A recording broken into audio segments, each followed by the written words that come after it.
भाजपा नेता Jyotiraditya Scindia corona virus संक्रमण से मुक्त होकर वापस घर लौट आए हैं। वे अभी दिल्ली में ही अपने आवास पर हैं। सीएम शिवराज सिंह चौहान ने ट्वीट कर लिखा है कि देश और प्रदेश के लोकप्रिय नेता हमारे अनुज ज्योतिरादित्य सिंधिया पूरी तरह स्वस्थ होकर घर लौट आए हैं। यह अत्यंत आनंद और प्रसन्नता का विषय है। उनकी माताजी श्रीमंत राजमाता ग्वालियर के स्वास्थ्य में शीघ्र सुधार हो, ऐसी ईश्वर से करबद्ध प्रार्थना। ज्योतिरादित्य सिंधिया को बुखार, खांसी और गले की खराश होने के कारण 9 जून को दिल्ली के मैक्स अस्पताल में भर्ती करवाया गया था।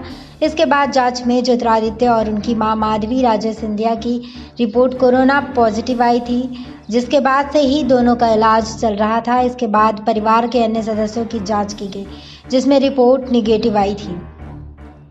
माधवी राजे सिंधिया को शुरुआत में सांस लेने में थोड़ी तकलीफ थी, लेकिन अब उनका स्वास्थ्य बेहतर है।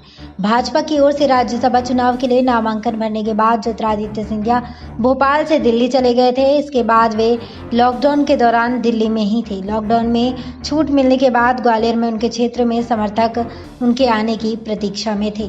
ज्योतिरादित्य सिंधिया के अस्पताल में भर्ती होने के बाद समर्थक उनके स्वस्थ होने की कामना कर रहे थे। इस दौरान महाकालेश्वर मंदिर और मुरैना के शनि मंदिर में उनके लिए पूजन भी करवाया गया था। समर्थकों को उम्मीद है कि कुछ दिन घर पर आराम करने के बाद वे वापस प्रदेश लौटेंगे और राज्यसभा सभी और विधानसभा उपचुनाव की तैयारियां शुरू करेंगे। SPN 9 न्यूज रूम से श्रुति की रिपोर्ट।